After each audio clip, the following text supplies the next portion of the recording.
inshallah, until Allah subhanahu wa ta'ala sees fit for what He has in store for the future. So in no uncertain terms, he begins first with a link and a position statement. In Surah Al-Baqarah, in the same verse where he prescribes the fasting, بعد أعوذ بالله من الشيطان الرجيم, Allah subhanahu wa ta'ala makes it very clear that there is another purpose to the month of Ramadan. And so he says, شهر رمضان الذي أنزل فيه القرآن هدى للناس وبينات من الهدى والفرقان. It is in this month of Ramadan that the Quran was revealed as a guide for humanity and clear proofs of guidance and a decisive authority.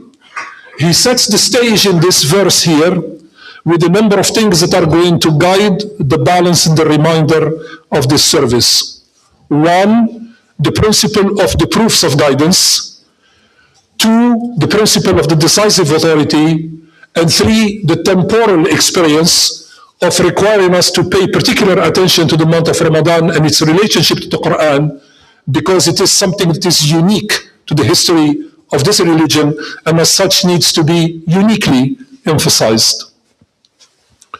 And I'm going to let through this khutbah the Quran speak for itself, for there is no hope for me to do a better job than let it advocate for its importance and its position in our lives. In Surah An-Nisa, we get invited to approaching the Quran in a way that the Quran is worth and deserving in the manner in which it needs to be approached. And the advice from Allah subhanahu wa ta'ala to do so is the following one, بعد أعوذ بالله من الشيطان الرجيم. أفلا يتدبرون القرآن أفلا يتدبرون القرآن ولو كان من عند غير الله لوجدوا فيه اختلافا كثيرا. This is a rather profound and important invitation on how one engages with the Quran. Do they not reflect on the Quran? Had it been from any other than Allah, they would have certainly found in it many inconsistencies. It's not an invitation to read. It's not an invitation to recite. It's not an invitation to do exegesis. It's not an invitation to be respectful. It's an invitation to reflect deeply on the Quran that we are invited to engage and work with. And so we comply. We say to Allah subhanahu wa ta'ala, سَمِعْنَا وَأَطَعْنَا. So we will comply to reflect on it, and hence the profound manner with which we are approaching the Quran today in reverence in this particular service. In Surah Al-Isra, Allah subhanahu wa ta'ala brings yet another variance on what we need to think about and how we should have this particular approach. And by he says beautifully, إن هذا القرآن يهدي للتي هي أقوم ويبشر المؤمنين الذين يعملون الصالحات أن لهم أجرا كبيرا. Roughly translated, this verse opens up a new aperture to understand the interaction and the dealings of the Quran. And it says, by beginning with a statement of certainty, surely this Quran guides to what is most upright. And it gives good news to the believers who do good, that they will have a mighty reward. Further along in the same surah, in Surah Al-Isra, there were copious representations of how we should deal and approach the Quran in the same surah several times, from which I grabbed only few. Allah subhanahu wa ta'ala comes now to what it means to read a reflective type of reading of the Quran, in which we have an obligation to do the following thing. وَإِذَا قَرَأْتَ الْقُرْآنَ جعلنا بينك وبين الذين لا يؤمنون بالآخرة حجابا مستورا. Meaning that, as we will translate, this particular interaction of reading the Quran is an advice that Allah subhanahu wa ta'ala gave to the Prophet and commended him to speak so. So he told him, when you, O Prophet, recite the Quran, we put a protective veil between you and those who do not believe in the hereafter. This is an extraordinary idea to think about, that the mere utterance or reading, recitation or incantation that is based on the Quran can act as a shield, can act as a veil that is protective of the one who engages with it, and clearly against those who might have other ambitions or other ideas or other approaches into the Quran. And Allah subhanahu wa ta'ala furthers this particular advice, so to speak, in the same surah again, where he says, وَنُنَزِّلُ مِنَ الْقُرْآنِ مَا هُوَ شِفَاءٌ وَالرَّحْمَةٌ لِلْمُؤْمِنِينَ وَلَا يَزِيدُ الظَّالِمِينَ إِلَّا خَسَارًا. If you are looking for healing, if you are looking for a solution from a difficult impasse, if you are looking for a desirable outcome when you feel that the world has conspired against you, Allah subhanahu wa ta'ala tells you in this verse, we send down the Quran as a healing and mercy for the believers.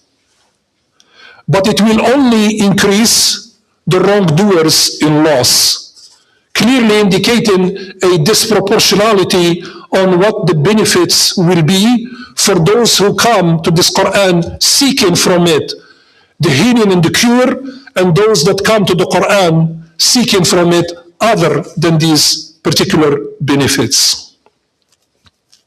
So these are the quotations that I felt it was respectful and befitting to allow the Quran to speak in its own voice, describe its own purpose, and be our guide as we put ourselves in the mood now to give some comments and some reflection on all of these taken together. So you can see that we have been given a treasure.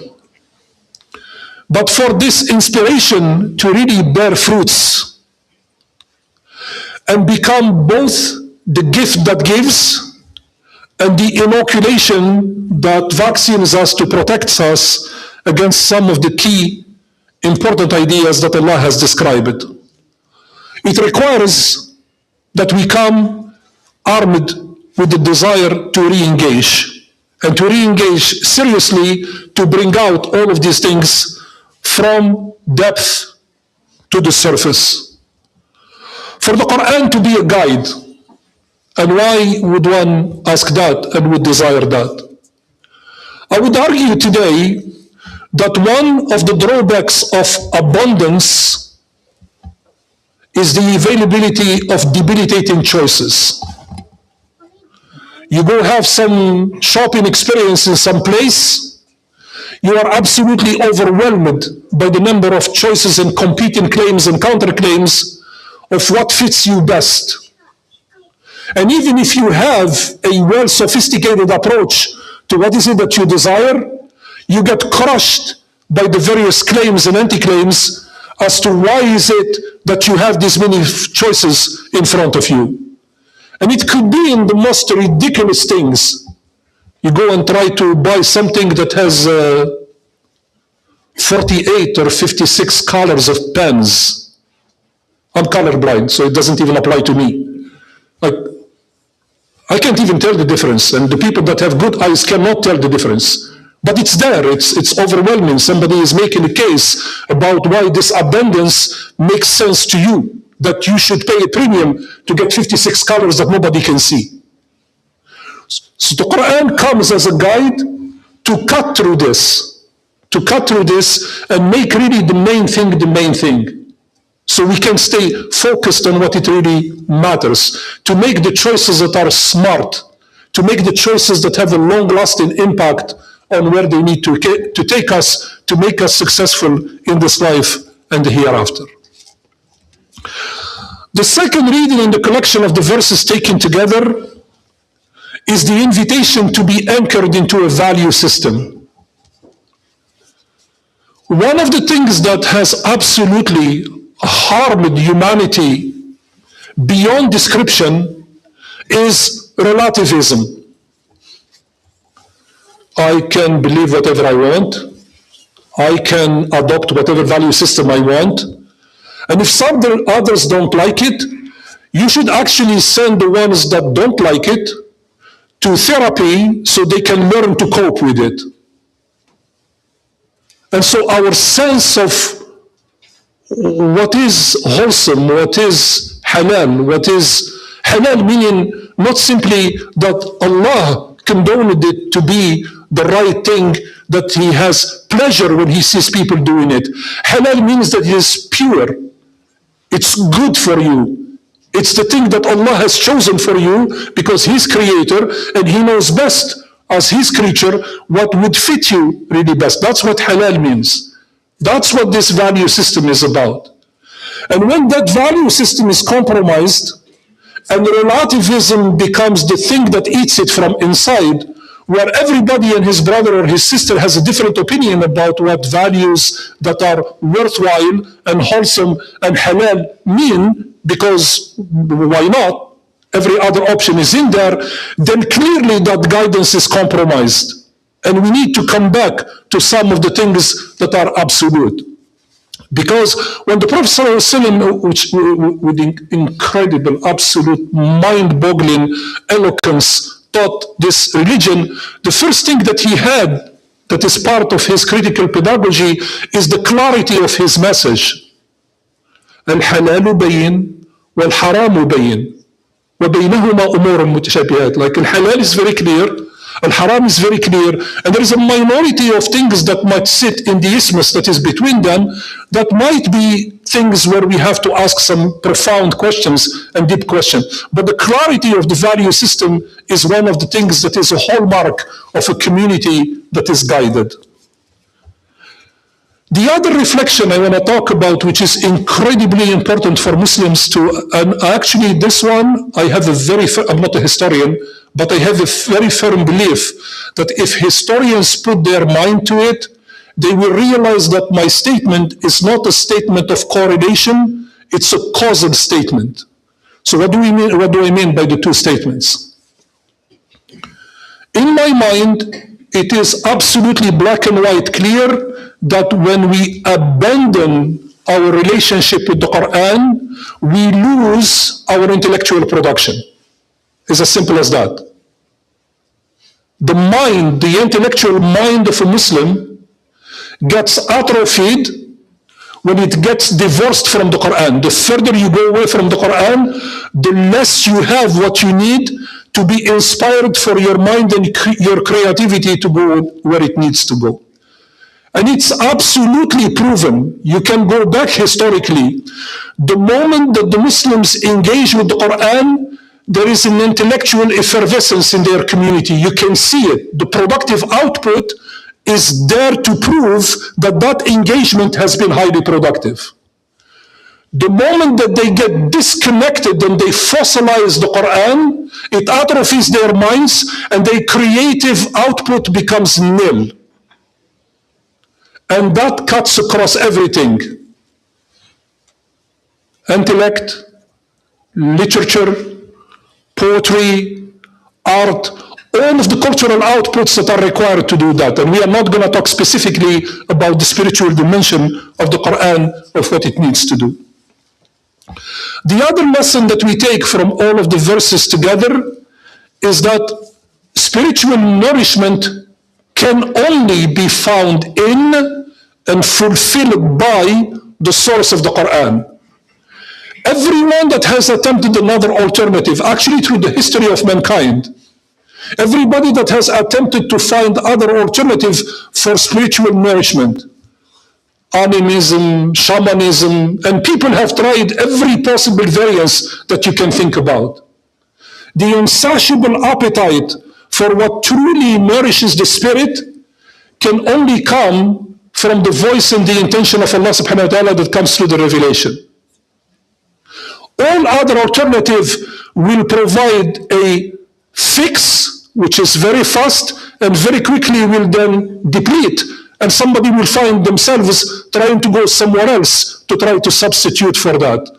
The Quran essentially never leaves you down hanging or in need of spiritual nourishment. It's there for you to provide it to you whenever you are willing and whenever you give yourself permission to go and take from it your fair share. These verses that we read, also taken together, have taught us the power of healing of the Quran. And this is really, really, really important in a modern society. In a modern society where today things like comorbidities, health disease that have to do specifically with mental health, and all of the elements that have accumulated and sometimes really are the byproducts of modern society, there is a reflex immediately in people's minds that we can engineer ourselves out of that predicament. And usually the low-hanging fruit that we go after is to solve all of the problems pharmacologically. Everybody is waiting for the next drug discovery to bring yet another pill that fixes yet another problem, and then all of a sudden, all that we need to do or worry about is to figure out an injection for weight loss or a pill that just fixes our minds right away when we get in mental health. I understand that there is a place for that, but that's not healing. That's not healing. Because people can get that fix, but they still continue to be in a state of extraordinary suffering and pain that comes from other elements. And why is that? Is because the approach to healing overall is not taken into account. The argument I will make is that the Quran is central to the idea of that healing. Why? Subhanallah, if you go to the history of Islam and you read about all of the great scholars, they would all have a main project, something that they work on. They might be a philosopher, they might be a theologian, they might be a historian, they might be a muhaddith, but they will always have on the side a little book about amrad al-qulub, the pathologies of the heart. They never went to school in order to become cardiac specialists to work on that problem. They are talking about other forms of pathologies. Envy, disgust with life, loss of hope, all things that can happen that make people's lives absolutely miserable, translated in today's language into anxiety and other things of that nature.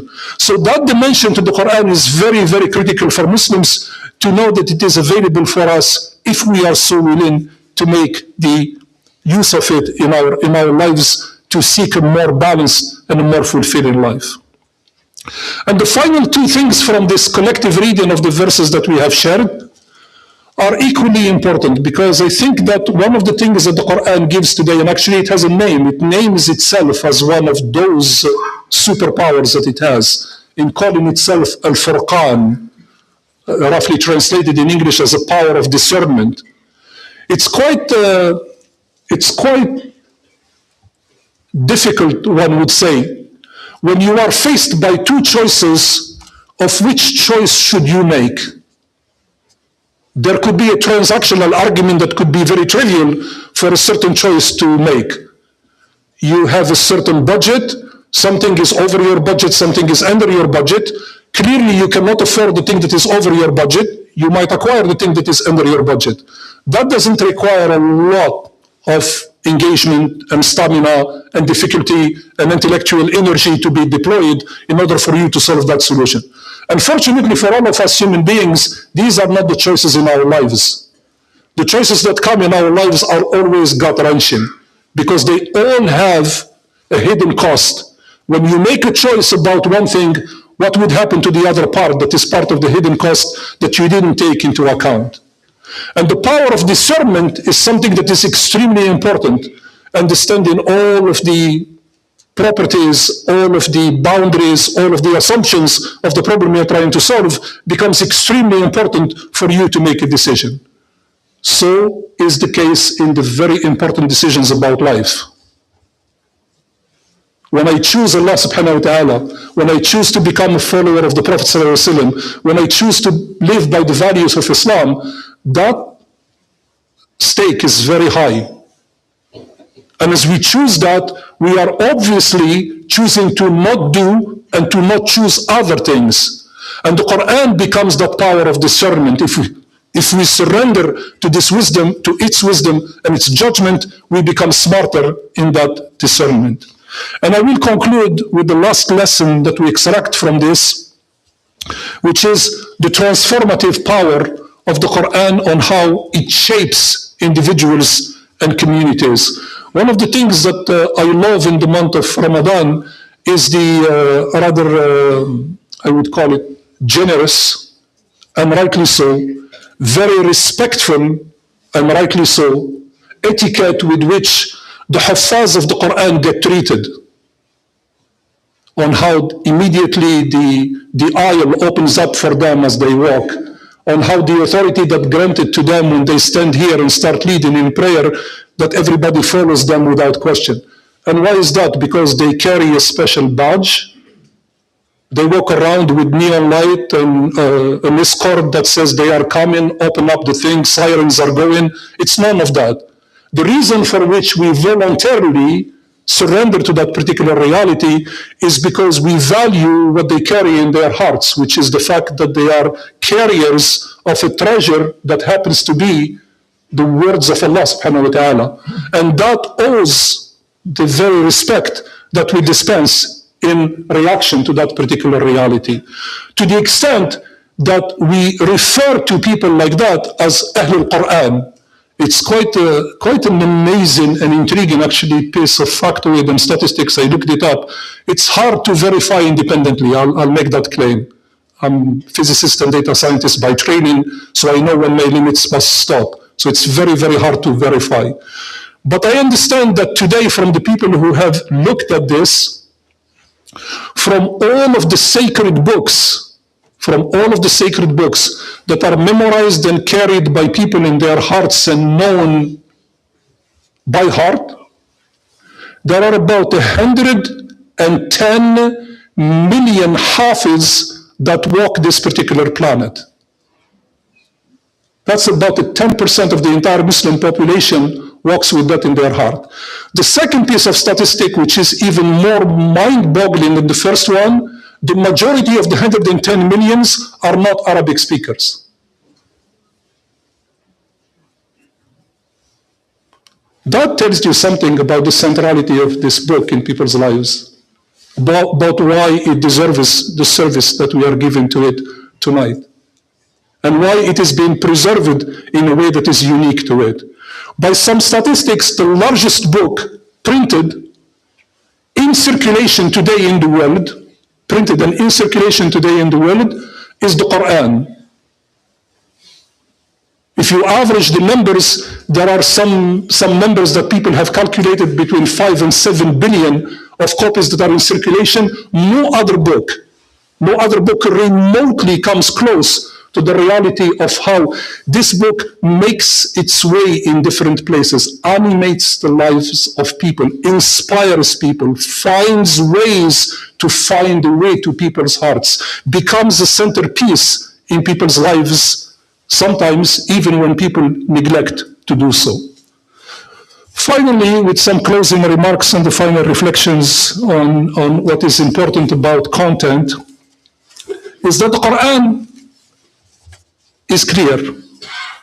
I think it's also a message of compassion and sympathy. And I've always been intrigued with an idea. I want to share this with you. This is a little bit like going on a limb, so I take responsibility if it's not totally correct. I've been always fascinated about why is it that the Quran has a Fatiha and it doesn't have a Khatima? Why is it that the Quran has an opening but it doesn't have a closing chapter? I never quite understood this, and I never quite understood what the possible answer to this was, because like a book with an arc, which is what the Quran is, when you have a book with an arc, it ends up with having in binding arguments where you start somewhere and you also end somewhere. But it's interesting that the Quran has a Fatiha, an opening, but it doesn't have a Khatima, a closing. And one of the ways that I thought about this as always being the case is because it is meant to be a living story that keeps being told all the time. It actually never ends. This is why it's not meant to be. And this is why in the Tilawa, as part of the Sunnah, every time that all of the Prophet ﷺ did it and the Sahaba after him did it, that when they arrive in certain Nas, when they are doing their Khutba, they arrive in certain Nas, they do not cap at certain Nas and disengage from the reading. They chain back in Surah Al-Baqarah and they would disengage in the first page of Surah Al-Baqarah to ensure that that lineage continue and that connection never ever suffers detachment. That's a form of empowerment that we need to have. The final two things with which I would want to close, a piece for advice myself, first and foremost, and then to all of us, inshallah, collectively. In our communities, very often, the majority of us, myself included, when we start disengaging from the Quran to a certain extent, the Quran becomes a little bit fetishized. It becomes some sort of object that sits out there rather than a living tradition. The scholar, philosopher, and incredibly enlightened human being who was for a short time the president, actually the first president of Bosnia-Herzegovina, by the name of Izetbegovic, said something which is absolutely mind-boggling in terms of the observation of the relationship of the Muslims with the Quran that he described. He said that sometimes what people pay attention to is the sacrality of the object of the Quran as an object, and not its transformative power as something that changes people's lives. I think that's an unbelievably deep and insightful for him as an analysis that means a lot. Why? It's because an alien and sick civilization is likely to reduce and drag the Quran down as a sacred text to empty it from its meaning. But a vibrant and living tradition is likely to reflect back on the Quran, that will reflect back into it, to rise the level of society to make us people that can reach for stars and be a more humane society. So I want to close, inshallah, and stand up for the prayer by making a plea and an invitation to everybody. If you have not been coming to Taraweeh, I would advise you to make some very special provisions to come to Taraweeh. If you found it very difficult to come and attend the entire ritual of Taraweeh, do yourself a favor to come and attend what you can. If it's too hard to do the entire session, you might do half of the session. If you cannot do half of the session, you might do a quarter of the session. Because the beginning of any engagement begins by us showing up. If you don't show up, you deny yourself that extraordinary opportunity to be part of the Quran as it deserves to see you be part of it. I want to close with the very final piece of advice. Whatever connection your friends or relationships you have, whatever fulfilling relationships you have in your life and you are blessed with them, I ask Allah subhanahu wa ta'ala to continue to bless you. But I would invite you to add one more.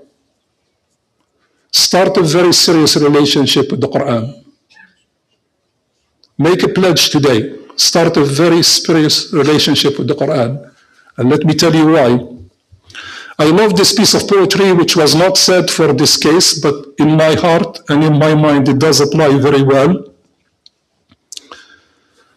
ليست الصحبة أن تجلس مع من يريحك. It's not a fulfilling relationship when you sit with someone that makes you feel good. بل أن تجلس مع من يوقظ روحك. But to sit with a relationship that brings your soul to life. I promise you this. You befriend the Quran and the Quran will bring your soul to life.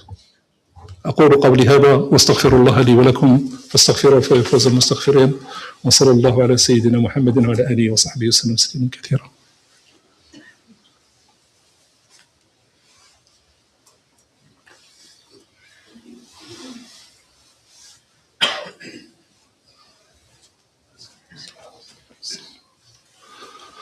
الحمد لله ثم الحمد لله، وأشهد أن لا إله إلا الله وحده لا شريك له، وأشهد أن محمدا عبده ورسوله صلى الله عليه وعلى آله وصحبه وسلم تسليما كثيرا. Just going to pause for a few seconds here. We have some brothers who are standing at the door without room. If you can just make some room for them as they walk in, inshallah. Barakallah fikum. Thank you.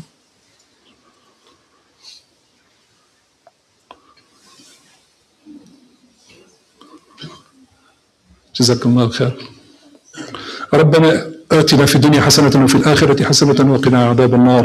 اللهم تقبل منا صيامنا، اللهم تقبل منا قيامنا، اللهم لا تدع لنا ذنبا إلا غفرته، ولا هما إلا فرجته، ولا دينا إلا قضيته، ولا مريضا إلا شفيته، ولا مبتلا إلا عافيته، ولا ضالا إلا هديته، ولا غائبا إلا رددته، ولا مظلوما إلا نصرته، ولا مظلوما إلا نصرته، ولا مظلوما إلا نصرته، ولا أسيرا إلا فككته، ولا أسيرا إلا فككته، ولا أسيرا إلا فككته، ولا ميتا إلا رحمته. اللهم انصر من نصر دين محمد صلى الله عليه وسلم واجعلنا منهم، واخذل من خذل دين محمد صلى الله عليه وسلم ولا تجعلنا منهم. عباد الله، أوصيكم ونفسي بتقوى الله، وأقم الصلاة إن الصلاة تنهى عن الفحشاء والمنكر. الله أكبر.